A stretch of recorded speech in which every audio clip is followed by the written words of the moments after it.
upwards of 6 inches of mud all the way across. And then of course almost 3 feet of water.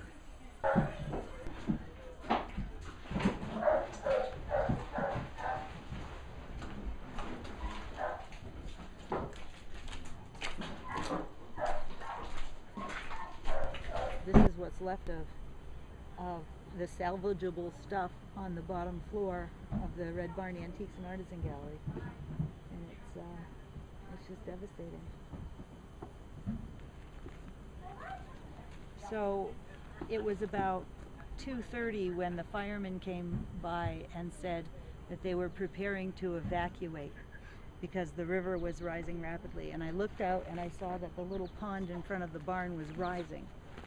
So I closed up and took a ride down to the covered bridge, and by the time I came back and went home, couldn't believe that the water was starting to fill up this lake area. It was a lake.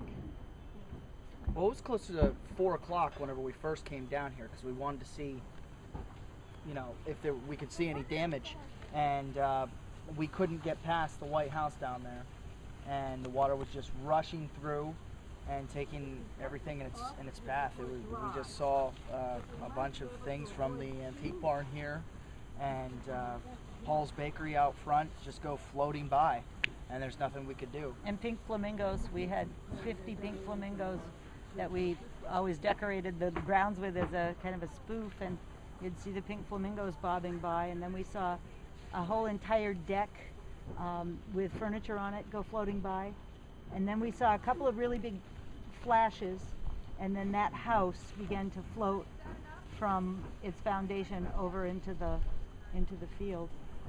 And Bob Trumbull's garage floated off and smashed into the cedars that were across the street, and the old Land of Make-Believe workshop came off its foundation and smashed up against that. So there were 2 barns, or a garage and a barn, smashed up against blocking the road. They've been clearing it all morning and breaking it up with heavy machinery.